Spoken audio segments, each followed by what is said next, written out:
Have you told your friends that you see ghosts? Oh, absolutely not. Gina Rodriguez returns in Not Dead Yet. I'm back, baby. Who is that? Oh, she's the obituary writer. And Brad Garrett joins the brilliant ensemble cast. Titan, Maverick, Titan of all Mavericks. These are all words used to describe me. Not Dead Yet. Season premiere. Tonight, 8:30, 7:30 Central on ABC. And stream on Hulu.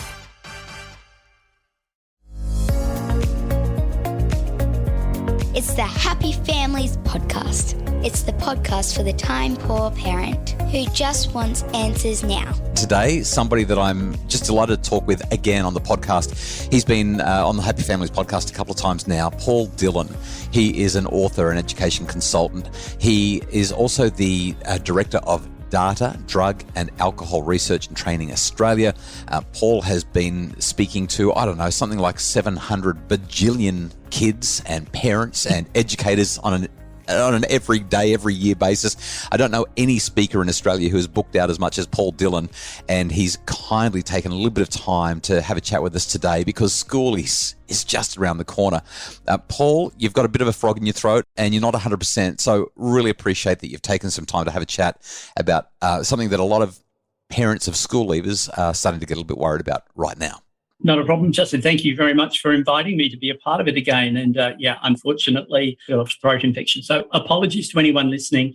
It does sound a little bit like a mix between Rod Stewart and Brenda Vaccaro at the moment. It's not a particularly pleasant sound. Well, we talked about changing the time, but you insisted that we should do it today, and I'm grateful. Yeah. So at the moment, Year 12 wrapping up. We're in the early part of November. We've got kids that are heading off to Schoolies in the next couple of weeks. It's only just around the corner now. Gold Coast, Victor Harbour in South Australia. In WA, it's called the Leavers Party or the Leavers time. I've got a daughter who's doing Year 12 right now. She's thinking about going to Bali with a couple of friends. I have reservations about that, Paul. And so I just want to have a chat with you about the general Schoolies vibe. You've been to Schoolies a few times as an older observer and have participated in some of the organisational aspects of it. What would you think? Because the media hypes it up, right? The media says Schoolies is a couple of weeks of Year 12 school leavers, debauchery and drunkenness and anything that you can imagine going wrong will go wrong. What's your experience, and would you agree with that general media hype? Well, I've been to quite a few Schoolies events over the years. Recently, I think I went to the Gold Coast one in 2019, just before COVID. And I went to the Victor Harbour one, I think, in maybe 2016. The other one's a little bit longer ago. But look, in my experience, I found them to be incredibly well organised. Young people are out to absolutely have a good time. But did I see incredibly poor drunken behaviour and kids lying around in gutters and, fights and things like that? Absolutely not. Now, that doesn't mean that doesn't happen. Of course, those kind of stories, and we have had some tragedies occur over the years at Schoolies events. But for the most part, I think these are very well organised. And if young people go to those well-organised events, those ones that the Gold Coast one, for example, Victor Harbour in WA, it's Busselton. They actually have a really good time, and I think parents, for the most part, can be fairly confident that their kids are as safe as possible.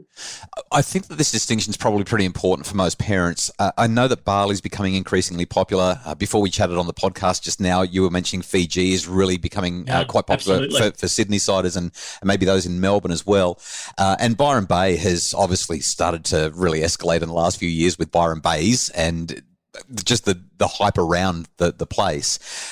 They're not all organised. And there's a lot of stuff that happens even on the Gold Coast, Victor Harbour, Busselton, wherever, where there are kids that are doing stuff not at the organised activities. And your real specialty is alcohol and other drugs. The risks that kids are facing, I presume, are essentially going to be drug-related. Is that reasonable? Certainly alcohol-related. I mean, that's really what it is. Other drugs certainly come into it for some young people, but the vast majority, it is alcohol. That is the most significant issue because, many of them will be 18 and certainly they can access alcohol. If they can't access it themselves, quite often the parents are providing it to them. So alcohol is the absolutely number one. The last couple of Schoolies events I went to, certainly it was obvious that There was more illicit drug use than I had seen in the previous years. Certainly not completely kind of crazy, and you weren't seeing open drug markets in the middle of the street or anything like that. I think what we have to remember is that young people they're adolescents, their brains are wired in a different way. They don't always make the best decisions. And what's happening is they're all kind of a mass in this one place. And things can go wrong and bad decisions can be made. But I think it all really comes down to the foundations that parents have set years and years before when it comes to these kind of situations. If they have good, strong family values, they have, a young person is not going to all of a sudden make a decision to take an illegal drug if it's just not in them to do that. But certainly those young people who want to do that are going to be able to access them in these environments. I think the real concern about schoolies that has occurred over the recent times is this move to, for some reason, to transport your child to another country. I mean, that is just beyond me. I mean, why would you think that it would be a good idea for, school leavers to go to a place like Bali? Fiji is exactly the same. These are, once again, very much organised events. They go into a resort and it's just massive young people are kept in a resort in Fiji. And in Bali, they kind of go wild around Kuta. Yeah, this whole notion of parents thinking that somehow that is safer than the Gold Coast. And that is certainly one of the reasons why parents started sending their kids to Fiji. They didn't want to send them to the Gold Coast. They perceived that as far more dangerous. And it was kind of like, have you been there? All they're seeing is the media and not realising that actually it is a very well-controlled event. Yeah, so I've got my third daughter finishing year 12 just now, and she's still up in the air about whether or not to go with a few of her friends. They're going to Bali. The prices are astronomical now, and I don't think she's going to be there, but we're having these ongoing conversations. We'd rather her stay here. To be quite honest, if you're asking to go to Bali, you want a very specific type of holiday. You want to be away from mum and dad as far as humanly possible. It's a drinking holiday, Bali, to be honest. I mean, if you look at most young people who are going, you speak to the red frogs who go there for Bali, they say it's a very different culture than the ones who would go to, say, for example, the Gold Coast or Byron. This is Dr. Justin Coulson. I'm here with Paul Dillon. He's a professional speaker, the head of data, and somebody who knows more about what our kids are getting up to when it comes to alcohol and other drugs than pretty much anybody in the nation, if not the planet. Paul, kids, whether it's 50% or 70% or 30%, there's going to be a whole lot of them at Schoolies this year, probably the biggest Schoolies that we've had in a few years as a result of the bounce back from the COVID restrictions. If parents have got kids that are thinking of heading away, whether to the organised activities or to their own activities somewhere smaller with a small group of friends, what do you think the top 3 conversations are that we need to be having with them? Well, I always say the most important, if you're worried about them going, my number one question I always say to parents you should ask your child is, tell me why I shouldn't be worried. It's a really, really, really, really good question to ask young people. Because it doesn't put them on the spot about what are you going to do, or I'm worried about you doing this or worried about that. It's basically saying to them, okay, I want you to really think about it and give me the reasons why I shouldn't be worried. And hopefully what that does is it will encourage them to kind of say, well, my friends have been putting this and this and this into place. We have thought through this. That kind of question is really, really powerful. When I've tested that with kids and said, well, what would you answer? How would you answer that with your parents? They come up with great answers. It's like, we will always have a designated person, who does not drink. We will make sure that, we have a set amount of alcohol and we do not drink any more after that. We don't go and purchase more afterwards. Simple things like that kids can come up with, and it will ease parents' minds as well because, these kids are growing up. And to be quite honest, Schoolies is the last opportunity parents will ever have to ask those kind of questions because they're now actually legally adults, and to turn around and try to put restrictions on young people when they're older than 18 or over is really, really hard. Now, of course, what happens in your home is actually, you have your rules about what happens at home. And if you want them to come home and not come home drunk and blah, blah, blah, blah, blah, absolutely. To my mind, you absolutely have the right. They could be 35 years old. it's your rules in your family. I mean, my father has that, and I'm 62. But I think when it comes to school, it's that perfect opportunity to have that very last conversation about a whole range of issues and really putting it onto them of how are you going to look after yourself? Tell me why I shouldn't be worried.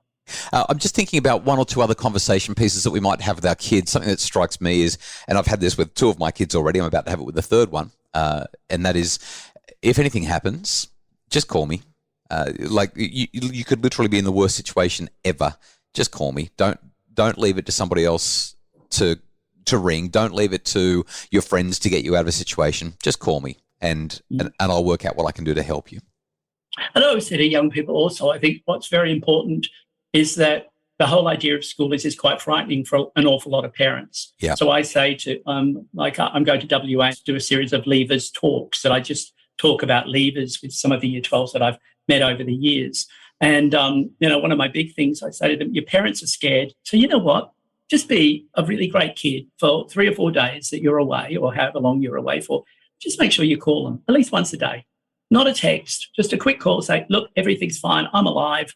And that's all you need, because that kind of stuff really cements creates a, I think if parents put a rule in about saying, I need you to call me every day, all that kind of stuff doesn't work. That kind of stuff is, as you said, it's much more about pushing down on kids. But I think to say to kids, if you've got some of your Year 12s friends around, say to them, just make sure you call your mum or dad at least once a day, just so that they know you're fine. It's a scary time. Paul, great conversation. And I think a lot of parents of Year 12 kids will be appreciative of the things that we've discussed today, the things that you've shared. Are there any last words before we wrap this up? Well, I think that the key is, and I've already said it, is I think parents need to remember that Schoolies offers them the very last opportunity, realistically, to have all of these conversations about safety.